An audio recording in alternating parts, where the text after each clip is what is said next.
You touched on something really important, but it transcends the boxing world. When you talked about how a fighter that has had some sort of success, but has never had like the marquee positions, knows what to do when he's training his son. It's crazy because it's the same in acting. It's the same in hip hop. You'll find people whose parents were underground artists and they never really got the success they did, but they understood the game so much that they said, oh, my son is born with more talent than the stars that were in my era. So I understand that this comes from marketing, this comes from connections, this comes from what I can do for them. So it's a very similar thing in that sense. I'm listening to you. First thing I thought of was Shaquille O'Neal. The way his dad molded him and guided him and treated him, spoke to him, you would have thought that man was an all-star NBA player. Right. You know, from the stories that I've seen Shaq share, it's just they have this innate ability. It's the nature of being a parent to nurture your child and guide them in ways that you weren't guided yourself. And I think that that's what he has, certainly what I have, I've had. What I also saw in boxing too is that it's different because it's a sport you don't play. So therefore you have to understand, is it so much, and you asked Brian the question, is it so much that a person is trying to make their parents proud, trying to build their own legacy, or is it the other dark side of it where it's the parents trying to live vicariously through the children? Like, no, you're going to fight, you're going to be, and the kid's like, well, I'll fight if I have to. You know what I mean? Because I know I get approval, I get respect, I get privileges in the house that I normally wouldn't as a 15, 16-year-old kid. Right. So it begs the question, you know, for every parent or every child that has had a parent at that point, how did they navigate that particular role? And I guess my question will be for you in that sense, how did you balance that role between, let's say how, for example, and I'm not singling him out, he's one of my favorite fighters ever, but I remember watching a special about Roy Jones Jr. and it's the tumultuous relationship he had with father. Obviously they're in a good place now, better place, but he was like, no, I had to leave. I had to get another trainer. How is that balanced? And you can speak to that better than any. You know, I think for most father and sons, I think it's up to the son to balance it. That 100% was fully my responsibility to balance everything. I'm not gonna tell this story, and I'll paraphrase it, right? So I'm like 13 years old, and I started competing when I was 8. Anytime I lost a fight, and it was a lot of losses that I had between 8 and 13, 14, I might have been. And I would cry after every single time I lost, right? I don't get my hand raised. I'm like 13 or 14. And now I start talking to myself. Don't cry. I'm tired of crying every time I lose a fight. I'm like, don't cry. You good. It's okay. You know, just kind of like taking myself through it mentally in my head, right? And I go sit down, other fighters coming up, yo, you won that, you got robbed, you did good, and all this other kind of stuff. I'm like, you know, thank. You know, I got my head down or whatever. I look up, my dad is the one that comes up. As soon as my dad comes up to me, I just lose it. Boom. And you know, he comes down and you know, he consoles me. And then he's like, come on, let's step out. You know, he don't want everybody else to, you know, see me carrying on like that. We get out and he's like, Shawn, what's going on? Like, calm down. And I mean, my shit was on some.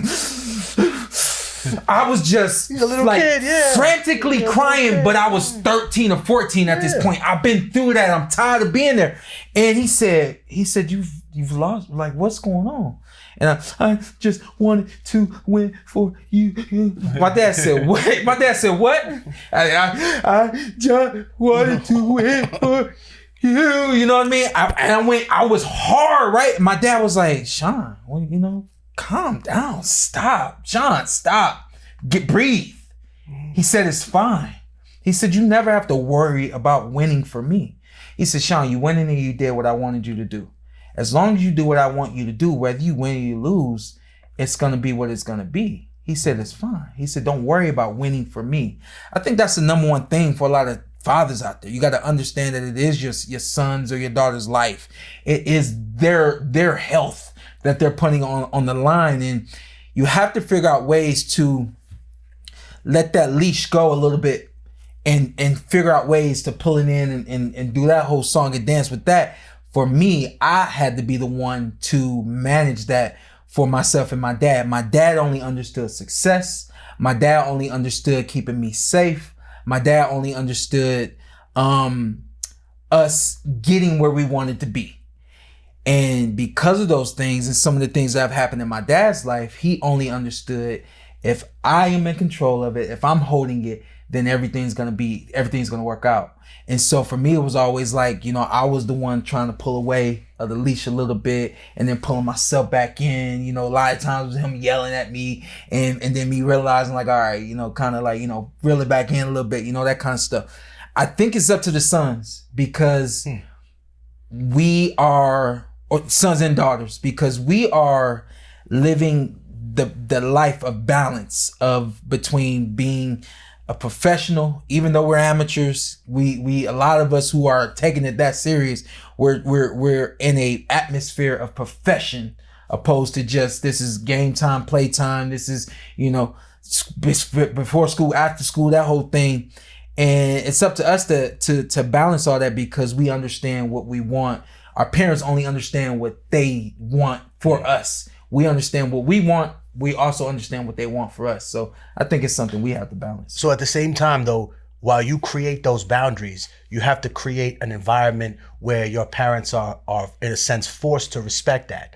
And I think that what I see in terms of boxing is I've seen over the years people that have really poured their entire life into the children because they're like, you're going to be a champion. And being that you start so young, and that is a parental decision. You know, that gives you the edge over, let's say, a boxer, as we've seen, that has success, but you started at 19, 20. Obviously, you're not going to have the fundamentals to be able to compete with a person who has been swimming since they were 4. Like, what are you doing? Like, yo, because I met a lot of athletes and I was like, you know, what was your childhood like? And they were like, childhood? What are you talking about? Like, I didn't go to Great Adventure. I went to the gym and, you know, at the same time, though, I had access because of my parents, because of my father, to not just the gym, but to other champions, other trainers. And as a little kid, to see someone, because I'm sure with your father, you met a bevy of champions before you came,